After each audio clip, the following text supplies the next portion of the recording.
આજે છે રક્ષાબંધન અને સૌથી પહેલાં તો તમને અને તમારા પરિવારજનોની રક્ષાબંધનની હાર્દિક શુભકામના। જય શ્રી કૃષ્ણ, હર હર મહાદેવ। કેમ છો બધા? તો આજના નવા મિની વ્લોગની અંદર તમારા બધાનું હાર્દિક સ્વાગત છે। તો જો સૌથી પહેલાં મેં મારા ઢીંગલાની રાખડી બાંધી, કેમ કે ભાઈ જેમ બહેનનું રક્ષણ કરે છે એમ મા પણ પોતાના બાળકનું રક્ષણ કરતી હોય છે, એટલે મેં પણ મારા ઢીંગલાની રાખડી બાંધી। જો તમારા ઘરે નાનું બાળક હોય તો તમે પણ એને જરૂરથી બાંધજો। ઢીંગલાને બહુ બધા આશીર્વાદ આપ્યા અને પછી આવી ગઈ મારા મમ્મીના ઘરે। તો જુઓ, ભાઈને પણ રાખડી બાંધી દીધી અને સરસ મજાનું મોઢું પણ મીઠું કરાવી દીધું।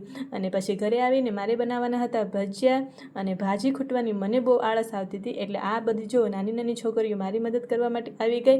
તો મેં એને કીધું કે તમે ભાજી ખૂટવા લાગો। તો જુઓ, સરસ મજાની ભાજી ખૂટાઈ ગઈ ને એ મસ્તી કરતાં અમે બધી પ્રોસેસ પૂરી કરી। અને જુઓ, સરસ મજાની આપણે ચટણી બનાવી નાખી, તેલ પણ ગરમ થઈ ગયું અને ભજીયા માટેનું ખીરું પણ તૈયાર કરી નાખ્યું છે। તો ચાલો ફટાફટ છે ને ભજીયા બનાવવા મૂકીએ।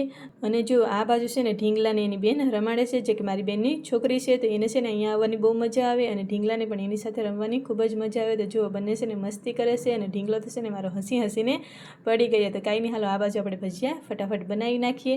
અને પછી સોનું આવી એ મને કહે કે માસી હું પણ લાવો ભજીયા બનાવવા લાગું। તો મેં કીધું કે તારે ન બનાવાય, તું હજુ નાની છે કાંઈ, તો પણ એ જીદ કરતી હતી એટલે મેં બનાવવાની ના પાડી। અને જુઓ, ફટાફટ મસ્ત મજાના ભજીયા બનાવી નાખ્યા। તો ચાલો આવી જાઓ તમે પણ બધા ગરમા ગરમ ભજીયા ખાવા। અને મસ્તી કરતાં અમે જો ભજીયા ખાવા બેસી ગયા છે। અને આ બાજુ મારો ઢીંગલો પણ જો સરસ મજાનો રમી રહ્યો છે, એને પણ છે ને ભજીયા ખાવા છે, પણ એ હજુ નાનો છે। કાંઈ વિડીયો પસંદ આવ્યો હોય તો લાઈક અને શેર કરજો। આવજો।